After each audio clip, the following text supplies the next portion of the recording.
Supreme court ने भी कहा है कि रिपीटेडली कि सीनियर एडवोकेट को चाहिए कम से कम एक free legal advice, free legal aid और 5 केसेस तो कम से कम एटलीस्ट इनको फ्री ऑफ कॉस्ट करना बिल्कुल चाहिए। ठीक कह रहे हैं, मैं तो मानता हूँ ये हमारी ड्यूटी है। वो बिल्कुल ठीक कह रहे हैं आप। पब्लिक डिबेट होना चाहिए जैसे कि हमारे सुप्रीम कोर्ट के अंदर होता है। सुप्रीम कोर्ट में जिस तरह से होता है इलेक्शन कि ये जो हमारे यहाँ वो लग गए थे बैनर जितने बड़े बड़े आप सड़कों के ऊपर लगे, वो नहीं होना चाहिए। हम वकील हैं, हम बोलते हैं। आप डिबेट की बात करें, जरूर होनी चाहिए डिबेट। जजेस ऑफ दिल्ली हाई कोर्ट ने कहा कि जी अब आप बन जाओ जज, तो मैंने कहा जी मैं जज इतने सालों के लिए नहीं बनूंगा, क्योंकि अभी प्रोविडेंट फंड भी नहीं मुझे मिलेगा और मेरी वकालत अच्छी है। तो इसलिए हमारे और जितने भी सोशल मीडिया के प्लेटफॉर्म है ये समाज को कैसे दीमक की तरह काट रहे हैं। समाज को थोड़ा सा एक अच्छा एक संदेश देना चाहेंगे। नहीं, बिल्कुल ठीक है जी। ये तो देखिए इस सिस्टम का ये इतना मिसयूज़ हो रहा है, और इसमें ये नहीं है आप ठीक बात बताएं, सच्ची बात बताएं, उसमें कोई दिक्कत नहीं है। देखिए आप कुछ है, आपने कोई वीडियो बनी, आपने वही पोर्शन दिखाया जो गलत या वो कुछ उल्टी बात कन्वे, आप इस पे भी तो ये मेरा ये मानना है कि इसका जो लॉ है और होना चाहिए स्ट्रिक्ट। सर चर्चा अधूरी रहेगी अगर मैं आपकी मिसेज के बारे में बात नहीं करूंगा। आपकी वाइफ का कंट्रीब्यूशन क्या रहा? बहुत ज़्यादा। मैं कहता हूँ कि वो she is a strong pillar of my life.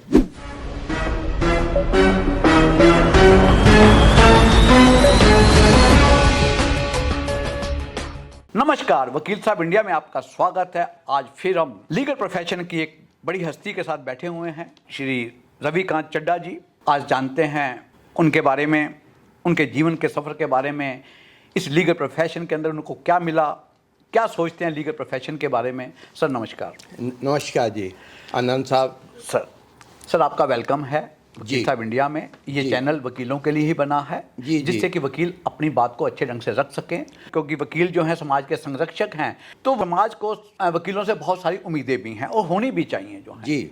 तो साथ उसी कड़ी के साथ मैं सर आप जानना चाहूँगा कि आप इस प्रोफेशन के अंदर आप एक 4th जनरेशन लॉयर है, जो जहाँ तक मेरे पास इन्फॉर्मेशन है। जी बिल्कुल ठीक कह रहे हैं आप एक 4th जनरेशन लॉयर हैं, सीनियर एडवोकेट डेजिग्नेटेड हैं। आपके नाना जी भी वकील रहे, आपके दादाजी भी वकील रहे, और मोर एवर जो आपके फादर साहब दिल्ली के सेशन जज रहे। क्या ये बात ठीक है सर? बिल्कुल ठीक है जी, बिल्कुल। सर मेरा आपसे एक सवाल है, आपके मन में नहीं आया कि आपके फादर साहब जज हैं, आपको भी जज बनना चाहिए? देखिए मैं पहले तो थोड़ा सा आपको एक चीज़ आप ये बता दूं कि मैंने अपनी वकालत 1974 से करी शुरू, और मेरे फादर साहब जुडिशरी में रहे अप टिल 1981 जी। मैं उनको देखता था, वो हर वक्त उनका सोशल नहीं थी लाइफ, वो हमेशा ही अपने वर्क में रहते थे, डूबे रहते थे। और उस समय की बात है कि उस समय जो लोग होते थे जजेस, वो देवर सो इंडिपेंडेंट, और उनकी सोशल लाइफ ऐसी नहीं होती थी कि जो आज तो हम फिर भी देखते हैं कि जुडिशरी के लोग मिक्स हो जाते हैं सोशल। तो उस समय जो जुडिशरी का सबसे बड़ी चीज़ थी वो ये थी कि आप इंडिपेंडेंट हैं, आपके पास कोई भी नहीं आ सकता, जो आप डिसाइड करेंगे, डिसीजन देंगे, वो बड़ा इंडिपेंडेंट। ये उस समय की फिलॉसफी कह लीजिए। और इतना हार्ड वर्क करना पड़ता था कि मैं फादर साहब को देखता था कि इवन जजमेंट के लिए संडे ऐसा होता था जी दिन कि जो जुडिशल ऑफिसर के लिए बहुत बड़ी चीज़ होती थी कि अपना परिवार के साथ बिताए, या और कोई एंटरटेनमेंट है विद इन जिसमें कि वो अपने आप को एंटरटेन कर सके, वो नहीं होता था। तो हम लोग भी देखते थे कि ये लाइफ अगर इसी बात पे रहेगी कि मैं जुडिशल ऑफिसर हो कि एक अच्छा जुडिशल ऑफिसर होने के नाते मैं और किसी चीज़ में नहीं करूँगा इंडल्ज, तो एक आप खुद सोच सकते हैं कि एज ए यंगस्टर ये मेरे दिमाग में था। लेकिन दूसरी तरफ अगर आप अच्छे हैं वकील, तो आप अगर आपकी इंटेग्रिटी अच्छी है, आप लोग आपको कहते हैं बहुत अच्छे वकील हैं, और आप फिलॉसफी के अंदर बिलीव करते हैं कि मैंने भी अच्छा वकील है कि देखिए वकालत एक बड़ा हार्ड वर्क करना पड़ता है, उसमें भी करना पड़ता है। और मेरा ये भी मानना है कि by dint of your hard work आप आगे बढ़ते जाते हैं और फिर आपकी जो मंजिल एक ऐसी आ जाती है जिसमें आपको सब लोग जानने लगते हैं, एक अच्छे वकील के नहीं नाते, एक अच्छे इंसान के नाते भी। जो मेरा मानना यह है कि जिससे वो हमारी जुडिशरी की जो अप ब्रिंगिंग है उसके लिए वो ठीक रहता है। आज कुछ माहौल दूसरा है, उसके ऊपर मैं नहीं बोलना चाहूँगा। ये मेरा है। सर, आपका कहने का मतलब है क्योंकि आपने अपने फादर साहब को देखा कि बहुत ही उनकी लाइफ सोशल लाइफ नहीं थी, बहुत ज़्यादा इन्वॉल्व थे, उसी के अंदर अपने आप को कन्फाइन रखते थे, इसी वजह से आपने जुडिशरी की तरफ ध्यान ना देकर आप लोगों ने एक इंडिपेंडेंट प्रोफेशन की तरफ आना किया। छोटा सा आंसर दे दूंगा। मुझे एक वक्त पे जब सीनियर जजेस ऑफ दिल्ली हाई कोर्ट ने कहा कि जी अब आप बन जाओ जज, तो मैंने उस टाइम मैं सीनियर नहीं था, तो मैंने कहा जी मैं जज इतने सालों के लिए नहीं बनूंगा, क्योंकि अभी वो प्रोविडेंट फंड भी नहीं मुझे मिलेगा और मेरी वकालत अच्छी है, तो इसलिए लेकिन मेरी इच्छा है कि अगर और उस समय सीनियर डेजिग्नेट होना बड़ी मुश्किल बात थी, तो मैंने कहा जी अगर मैं सीनियर बन जाऊं तो वो मेरा उन्होंने मान सम्मान रखे और उस वक्त मुझे डेजिग्नेट कर दिया, बहुत विच वाज वेरी हार्ड, क्योंकि हमारे दिल्ली आई गो रूल्स वगैरह, तो इसलिए मैं अब सीनियर एज ए सीनियर फिर मैंने देखा कि हमारा स्कोप भी बढ़ गया। ये नहीं कि आप एक ही लाइन के अंदर हैं, अब उसमें क्रिमिनल, सिविल, लेबर, आर्बिट्रेशन, बहुत सारी लाइनें थी। सर, आप मुझे थोड़ा सा बताएंगे इनिशियल स्ट्रगल इस प्रोफेशन का जो आपने फेस किया। मैंने देखिए मैं आपको बताऊं कि 1974 में जब मैंने शुरू किया तो मेरे लिए, क्योंकि मैंने लोअर कोर्ट से शुरू किया, जब लोअर कोर्ट से शुरू किया तो 6 साल तक बहुत स्ट्रगल थी। उसमें मैं आपको अभी आपने बोला कि मेरे फादर साहब थे जुडिशरी में, तो मैं आपको बताऊं जी मेरे फादर साहब हर नेम नहीं लिखते थे। चड्डा सर नेम मैंने आप लिखना शुरू किया, इसलिए किया कि मेरी इंडिविजुअलिटी बनी रहे, मेरे को लोग मेरे नाम से जाने। हालांकि कुछ होता है हमारे प्रोफेशन में कई बारी के भी, चलिए ये तो जज का बेटा है, यहाँ ये जज की या कोई भी है जो उसका रिश्तेदार है, इसको मैटर दे दो करते। तो मैं समझता था काबिलियत आप में है, आपकी ये नहीं है काबिलियत कि आप जज के बेटे हो, इसलिए मैंने सर नेम यूज़ किया और फिर विद गॉड ग्रेस मैं 1980 में, फिर मैं 1980 में फिर मैंने दिल्ली हाई कोर्ट में काम शुरू कर दिया।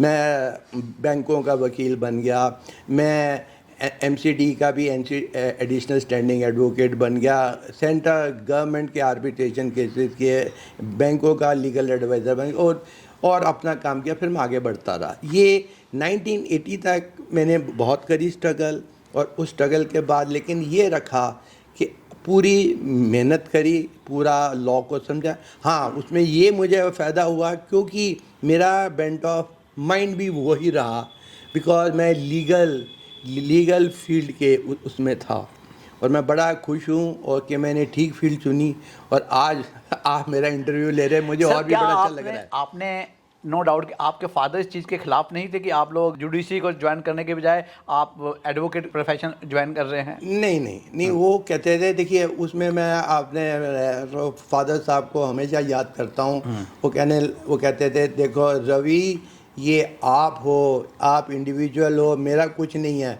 मैं नहीं करूँगा। आप अगर आपको जुडिशरी में नहीं अच्छी की बात नहीं है साहब, बात यह है कि इवन इन आप अगर अच्छे वकील हैं तो you are officer of court, आप कोर्ट के नुमाइंदे हो, और आप इस तरह से अगर अच्छी तरह बिहेव करोगे तो आप जज। मैं बाद में परमानेंट लोक अदालत का जज भी बना, मुझे बनाया गया दिल्ली हाई कोर्ट में, और मैं जज जो होते थे वो जज यहाँ जो होते उनके साथ बैठता था बेंच में, वो भी काम किया। तो उसमें मुझे कोई वो नहीं है कि अभी मैंने क्यों नहीं बना। सर मुझे एक बात याद आती है, ठाकुर साहब की याद बात आती है, चीफ जस्टिस ऑफ इंडिया, उन्होंने एक बात कही थी कि वकील और जज में अंतर क्या है। उन्होंने बहुत अच्छे ढंग से कहा, बोले ऐसा है कि वकील कोर्ट के अंदर फ्रंट साइड से एंट्री करता है और जज बैक साइड से एंट्री करता है। मुझे आज भी उनकी बात याद आती है। मैं आनंद साहब, मैं उनको बहुत अच्छी तरह से जानता था and he was one of my favourite जजेस। सर एक बात बताइए, क्योंकि जजेस के बारे में हम चर्चा चला रहे हैं, ये जो कोलिजियम सिस्टम है अपॉइंटमेंट ऑफ जजेस के बारे में, हर दूसरे दिन गवर्नमेंट एक सवालिया निशान खड़ा कर देती है। जो रिकमेंडेशन सुप्रीम कोर्ट करता है, गवर्नमेंट को भेजता है, और वहाँ पर गवर्नमेंट जो है पिक एंड चूज, उनकी मर्जी होती है। एक निकाले, उसके अपॉइंट कर दिए, 6 महीने बाद दूसरे का अपॉइंट कर दिया। आप क्या समझते हैं कि ये ठीक है? इससे सीनियरिटी के अंदर असर नहीं पड़ता? नहीं पड़ता है, लेकिन मैं आपको एक चीज़ बताऊं कि अगर कोलिजियम से नाम चले जाते हैं तो गवर्नमेंट अपना पिक एंड चूज करती है। तो मेरा पहला मानना ये है कि ये कोलिजियम सिस्टम से आया है, आपको पूरा मान सम्मान करना चाहिए। गवर्नमेंट का एक बहुत बड़ा रोल है। गवर्नमेंट का रोल ये है कि जैसे वो अपनी इंटेलिजेंस की देते हैं रिपोर्ट, अगर जज साहब जिनको बनाना है, अगर उनकी रिपोर्ट ही नहीं ठीक, तो उस मामले में वो कर सकते हैं। लेकिन आपने जो दूसरी बात कही कि जी वो पिक करके फिर दूसरा, देखिए जो अभी तक चलता आ रहा है सिस्टम के भी जो नाम उन्होंने भेजे, एक ही फाइल है जैसे उसमें सारे नाम होते हैं, सिंगल रिकमेंडेशन। हाँ सिंगल, तो वो फाइल उस हिसाब से चलती है। जी। तो अब सेग्रीगेट करने के लिए वो गवर्नमेंट क्या करती है, उसमें अगर गवर्नमेंट कोई अपना रोल कर देती है, मुझे नहीं मालूम कि गवर्नमेंट क्या अपना कोई इंटरेस्ट है, कोई जैसे आपने कहा तो हो सकता है। लेकिन सर मदन लकूर साहब ने भी इस बात को बहुत ही स्ट्रांगली अपोज किया, ऐसा नहीं होना चाहिए। is one of those judges who was absolutely independent and still people know him, and virtually he's from our high court. Yes. And people say that he was one of those judges and who would vouch for the independence of judiciary. देखिए independence of judiciary परिभाषा बहुत है। मतलब आप इसको indirectly interference मानते हैं government का, जबकि एक बिल्कुल इंडिपेंडेंट विंग है आपका जुडिशरी। इंटरफियरेंस नहीं है। इंटरफियरेंस तो उस समय ओके जी, बिल्कुल ही आउट राइटली उसको मना कर दें। ये एक मैं इस रूप से लूँगा कि justice delayed is justice denied. तो उसमें अगर आप उसको देखेंगे तो गवर्नमेंट को ऐसा नहीं करना चाहिए। सर एक बात बताइए, आप सीनियर एडवोकेट हैं, सुप्रीम कोर्ट ने अक्सर कई बार कहा है कि सीनियर एडवोकेट की जिम्मेदारी है, डेजिग्नेटेड सीनियर एडवोकेट की जिम्मेदारी है कि समाज में आप लोगों को बहुत रिस्पेक्ट मिलती है, हर वकील को मिलती है, लेकिन सीनियर एडवोकेट डेजिग्नेटेड के बाद उसकी रिस्पेक्ट और बढ़ जाती है। तो आप वो चाहते हैं कि सुप्रीम कोर्ट ने भी कहा है कि रिपीटेडली कि सीनियर एडवोकेट को चाहिए कम से कम साल में 5 केसों के अंदर जो है एक free legal advice, free legal aid, और 5 केसेस तो कम से कम एटलीस्ट इनको फ्री ऑफ कॉस्ट करना चाहिए। बिल्कुल ठीक कह रहे हैं, मैं तो मानता हूँ। मैं कई आपको बता रहा हूँ, कई इंस्टीट्यूशंस हैं, मैं प्रो बोनो करता हूँ केस ये मैं, और उनको जो बेचारे हैं, अब मैं भी एक पार्टी से के साथ हूँ, तो मेरे पास आते हैं, वो उनको भेजते हैं, गांव के लोग जो भी आते हैं तो हम उनको देते हैं एडवाइस।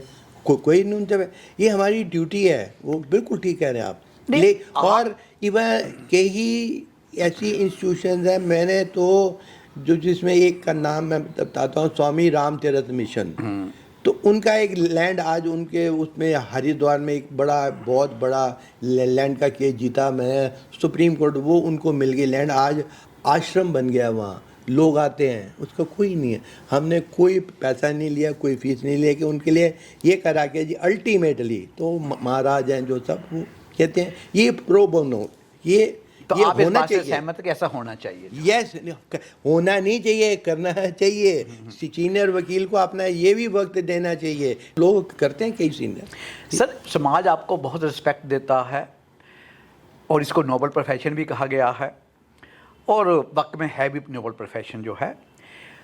तो जब समाज हमें इतनी रिस्पेक्ट देता है तो हमें, मैं समझता हूँ कि जब ये सुप्रीम कोर्ट ने कहा है कि सीनियर एडवोकेट को ये सब करना चाहिए, तो आप इसको एज ए रिटर्न गिफ्ट नहीं मानते क्या, जो आप समाज को वापस करेंगे? नहीं, इसमें देखिए काय का रिटर्न गिफ्ट, मेरी जो free legal advice is my duty, I am duty bound, I take that way. मैं नहीं मानता इसको गिफ्ट के मैं रिटर्न, ये मेरी ड्यूटी थी। और सेवा भावना से मैं कह रहा हूँ कि ये आप अगर समाज की सेवा में ये सेवा करने का मौका मिलता है, इससे धनी ज़्यादा आप नहीं हो। The wealth has no value. जी। सर, यंग एडवोकेट के बारे में आज की परिप्रेक्ष्य में आप क्या कहना चाहेंगे? क्या बहुत ज़्यादा तेजी के साथ, रफ्तार के साथ प्रोफेशन के अंदर नहीं काम कर रहे, नहीं, या कुछ जल्दबाजी दिखा रहे नहीं, हैं? बिल्कुल आपने बिल्कुल ठीक कहा, और एक ऐसा इशू है, मैं इसके ऊपर पहले भी बोल चुका हूँ। मैं ये कहता हूँ कि अगर यंगस्टर इतनी तेज़ी से भागेगा तो गिरेगा जरूर। जी। तो कितने लोग मिलेंगे? कोई नहीं रुकता। अगर आप भागे जा रहे हैं तो और भी लोग आपके साथ भाग रहे हैं। लेकिन उसके ऊपर दूसरा मैं भी ये कहता हूँ कि आज एक हम भी अब उसमें हो गए हैं इन्वॉल्व, वो कल्चर इन द सेंस, अभी 2 साल जब चलता रहा कोविड वगैरह, तो हमने वीडियो के ऊपर केसेस करे, पूरा हमको आता है काम करना कंप्यूटर पे, सब चीज़ें आती हैं, सब एवरीथिंग जो लेटेस्ट जो है, उस चीज़ में भी, उस फील्ड में भी मैं ये कहना चाहता हूँ आपको कि एक सिस्टम आ गया जिसमें आप, आई डोंट वांट टू से और नेम एनीबॉडी, इवन जजेस ने कई बार जजमेंट लिखी और उनके जो जूनियर थे, जो उनके साथ जो होते, उन्होंने कॉपी पेस्ट कर दिया। रिसर्चर जो होते हैं, या तो ये Legal क्या researcher, हुआ? yeah. लीगल रिसर्चर जो Yeah. होते हैं, उन्होंने वो दे दिया, जज साहब ने अपनी जजमेंट साइन कर दी। तो आई मे बी रॉन्ग, बट मेरे को एक पता लगा तो मैं उसको आप बता रहा हूँ। तो ये नहीं होना चाहिए, कट एंड पेस्ट की हाँ, बात करें। कट एंड पेस्ट नहीं होना चाहिए। आप इतना तो दिमाग लगाइए कि आप जो लिख रहे हैं, जो आपने लिखा है वो वही है कि दूसरा या कट एंड पेस्ट आ गया। आपके फैक्ट से रिलेटेड है या नहीं? हाँ, आपके सामने कोर्ट में आई जजमेंट, यही हमारा वकीलों का भी है कि आप कोर्ट को फिर मिस गाइड कर रहे हो, कोर्ट को आप वो ठीक बात नहीं बता रहे। आप उस मामले में ये कहेंगे, देखिए ये लॉ है, ये रूलिंग्स है, ये है कि आप इस केस के फैक्ट्स ये हैं, तो you there will be application of mind. When there is application of mind, तो यंगस्टर को सोचना पड़ेगा और पूरा ब्रीफ पढ़ना पड़ेगा, तब जाके हाँ ठीक है आप भाग रहे हैं। आप आज आप देखते हैं कि यंगस्टर आते ही पहले दिन बड़ी गाड़ी में घूम रहे, तो ठीक है आप कमाइए, बट मेरा ये भी मानना है कि आप इस रेस में इतना ज़्यादा मत भागें तेज कि नीचे गिर जाएं और उसका नुकसान है आपको। Then there is no substitute for that, or hard work, or you know what I said. Yes. Sir, आप बार के लीडर रहे हैं, आप दिल्ली बार एसोसिएशन के ऑफिस बेरर भी रहे हैं, बार की पॉलिटिक्स के अंदर आपको काफ़ी आपको इन्वॉल्व किया जी है। जी जी जी। सर, मेरा ये आपका सवाल है कि ये जो आपका बार के जो आज के डेट के अंदर देख रहे हैं, आप तो वैसे भी आपने चीफ इलेक्शन ऑफिसर रहे हैं, आपके दिल्ली हाई कोर्ट में लेटेस्ट जो हुआ है कमिश्नर रहे हैं, तो सर ये जो इतना ज़्यादा खर्चा हो रहा है, आपने समझते कि पब्लिक डिबेट से समस्या हल हो सकती है? पब्लिक डिबेट होना चाहिए जैसे कि हमारे सुप्रीम कोर्ट के अंदर होता है। देखिए, हमको भी इस बार ये बड़ा थोड़ा वक्त मिला था, क्योंकि हमें वो इलेक्शन एक पर्टिकुलर डेट पे कराने थे, हम कोई इनोवेशन नहीं कर सकते थे। लेकिन मैंने अभी भी जो नई बनी है एग्जीक्यूटिव, उनके जो ऑफिस बेरर्स को कहा है कि आप लुक एट सुप्रीम कोर्ट। जी। सुप्रीम कोर्ट में जिस तरह से होता है इलेक्शन, कि ये जो हमारे यहाँ वो लग गए थे बैनर जितने बड़े बड़े, आप सड़कों के ऊपर लगे, वो नहीं होना चाहिए। हम वकील हैं, हम बोलते हैं, आप डिबेट की बात करें, जरूर होनी चाहिए डिबेट, ये नहीं, बट अभी वो सिस्टम को हमको थोड़ा सा वक्त लगेगा बदलने में, और मैं उसके फेवर में हूँ। सर, मैंने बार काउंसिल ऑफ दिल्ली के मोस्ट प्रोबेबली सभी चाहिए इंक्लूडिंग चेयरमैन, सभी से मैंने बातचीत की और सब के सब जो हैं राजी हैं पब्लिक डिबेट करवाने के लिए। सवाल आया कि इनिशिएटिव्स को कैसे लिया जाए। नहीं, उसमें बार काउंसिल का बहुत ज़्यादा रोल है जी। आप जैसे उन्होंने एथिक कमेटी बनाई और बनाई, इस तरह की चीज़ के लिए भी बनाए, जिससे इस चीज़ को एक इशू जो है वो उसको हाईलाइट करके लोगों देखो पार्टिसिपेशन से होता है जी।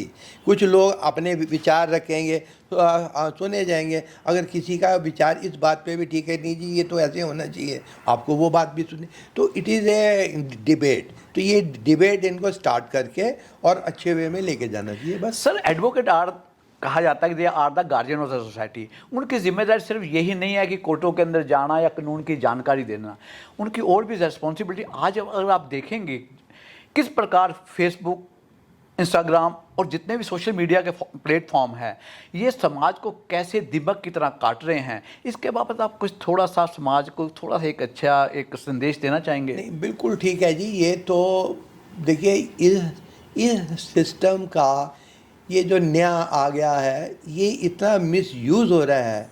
और इसमें ये नहीं है, आप ठीक बात बताएं, सच्ची बात बताएं, उसमें कोई दिक्कत नहीं है, बट आप उस चीज़ को अपना मोड़ के तोड़ के और उसको इस तरह करके कि माफ करके आप ऐसी चीज़ ले आते हैं कि आप देखिए, आप कुछ है, आपने कोई वीडियो बनी, आपने वही पोर्शन दिखाया जो गलत या वो कुछ उल्टी बात कन्वे, आप इस पे भी तो ये मेरा ये मानना है कि इसका जो लॉ है और होना चाहिए स्ट्रिक्ट, जिससे कि सर मेरा सवाल सर इस बाबत है कि मैं कंसर्न क्यों हूँ इस बाबत, जो है हर जनरेशन, चाहे वो यंग हैं, बूढ़े हैं, जवान हैं, जैसे हर आदमी इतना अपने आप को बिजी कर चुका हुआ है फेसबुक के ऊपर, इंस्टाग्राम के ऊपर या व्हाट्सअप के ऊपर, जो है ना उनके पास सोने का टाइम है ना जागने का टाइम, उनको ये नहीं पता सोना कब है जागना कब है, और हर वक्त उनके पास परिवार के पास देने के लिए टाइम भी नहीं है। मैं आपको एक छोटी सी बात बताता हूँ इसका, तो बिल्कुल ठीक कह रहे हैं। एक फॉरेन कंट्री में एक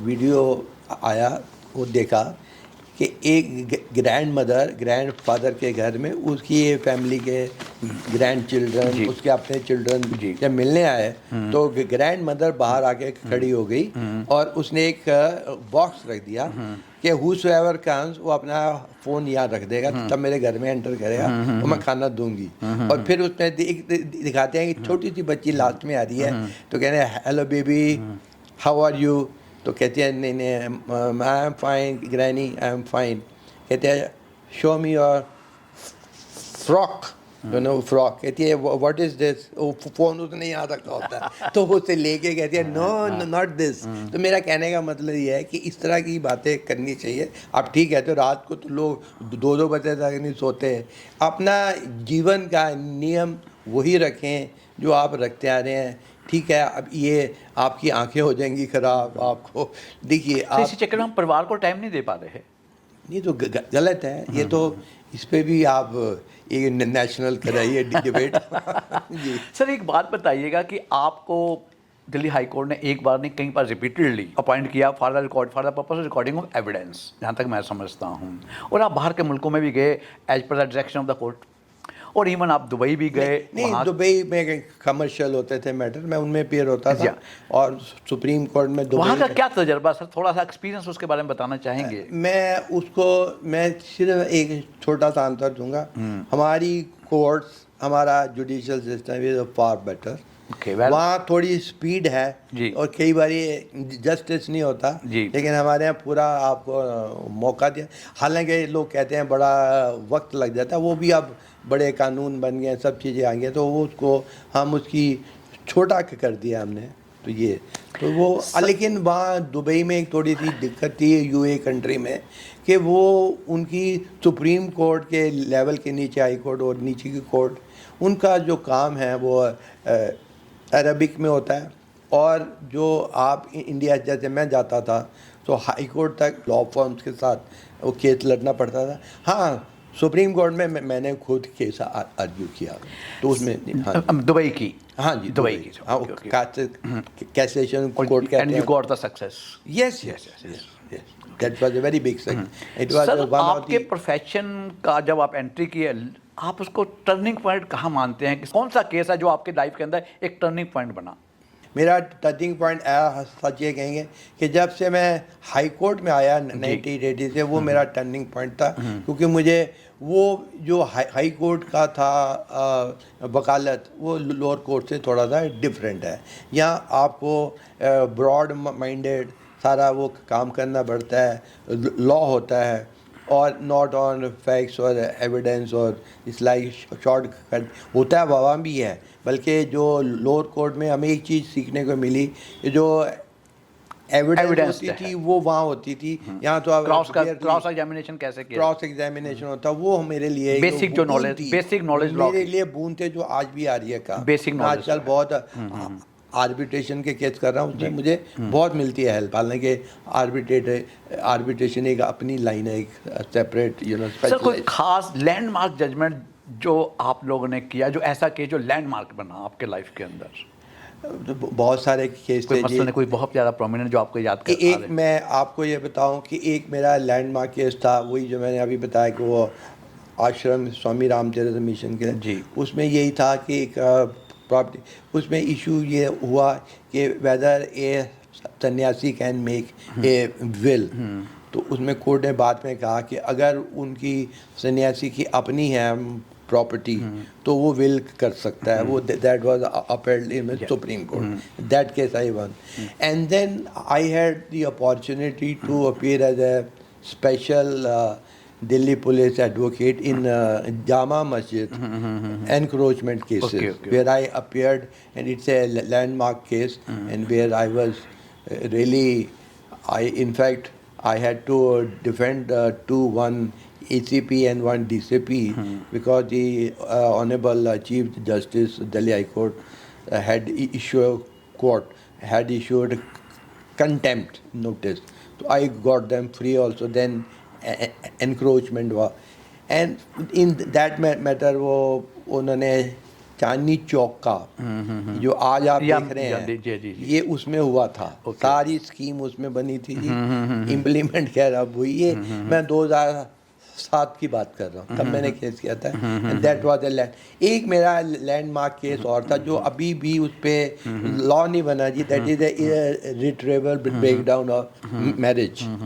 वो सुप्रीम कोर्ट में भी वो जजों ने कहा कि ये जो divorce by means irretrievable breakdown of marriage पे नहीं हो सकता क्योंकि ग्राउंड नहीं है इसका जी। और मैंने सुप्रीम कोर्ट में ये आर्ग्यू किया था और काफ़ी फोर्सफुली कि under article 142 supreme court has already in so many benches have granted. ठीक, आप देखिए, आप अगर एक हस्बैंड एंड वाइफ 20 साल से एक दूसरे से दूर रह रहे हैं तो क्या अगर वो कह रहे हैं कि आप हमको दे दो डाइवोर्स, क्यों नहीं देते? क्योंकि उनका इररिट्रेबल ब्रेकडाउन ऑफ मैरिज है। तो कोर्ट ने कहा जब तक लॉ नहीं बनेगा तब तक नहीं होगा। उसके बाद उसका एक बिल भी किया पार्लियामेंट में, पर आज तक कुछ लेकिन नहीं आज तक सर बहुत सारे अंडर आर्टिकल 142 के तहत अक्सर जो है सुप्रीम कोर्ट जो है इसी ग्राउंड के ऊपर अब कर रही है। मैं अपनी केस की बता रहा हूँ, जिस चीज़ लैंडमार्क था केस, और उसके बाद ही पार्लियामेंट में गया था। सर चर्चा अधूरी रहेगी अगर मैं आपकी मिसेज के बारे में बात नहीं करूँगा। तो सर आपकी वाइफ का आपके इस पूरी सफ़र के अंदर, लीगल प्रोफेशन के अंदर जो सफ़र रहा, आपकी वाइफ का कंट्रीब्यूशन क्या रहा? बहुत ज़्यादा।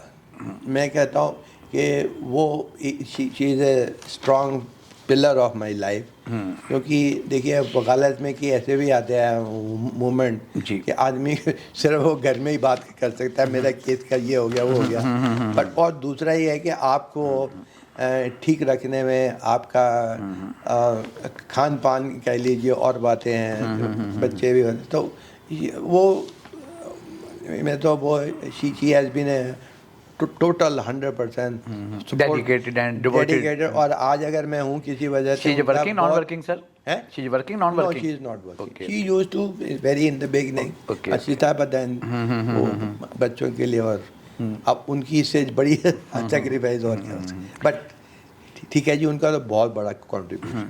सर दिल्ली हाई कोर्ट ने, मेंबर बार ने आपके ऊपर बहुत ज़्यादा भरोसा किया और रिपीटेडली आपको चीफ इलेक्शन कमिश्नर बनाया इलेक्शन कंडक्ट कराने के लिए, और आप लोगों ने बहुत ही फेयरनेस के साथ, ऑनेस्टली, और मैंने बहुत सारे वकीलों के इंटरव्यू लिए जिन्होंने इस बात को अप्रिशिएट किया कि इस प्रकार का आप जब भी इस इलेक्शन के अंदर एक्टिवली इन्वॉल्व हुए हैं, हमेशा इलेक्शन बहुत ही फेयर मैनर के साथ हुआ है और लोग इससे बड़े खुश हैं। ये देखिए मेरे लिए इससे ज़्यादा और खुशी क्या होगी, आप मुझे बता रहे हैं। बड़ा देखिए, हम तो यही है कि बार के लिए मेरी भी कोई ड्यूटी है, अगर लोग ये समझते हैं मैंने उसमें अपनी ड्यूटी पूरी निभाई है, इससे अच्छी और क्या मुझे मिलेगा? कोई अवार्ड नहीं चाहिए, कुछ नहीं चाहिए। Are you satisfied with the profession? Yes. लेकिन एक लाइन का अगर आपसे मैं पूछूं, आप यंग एडवोकेट को क्या मैसेज देना चाहेंगे? मैं उनको एक लाइन के अंदर आपसे मैं पूछूं तो कि जी there is no substitute against hard work, that's all. Sir आप लोगों ने बहुत फेयरनेस के साथ अपनी बात को रखा है। Thank you very much. Thank you very much.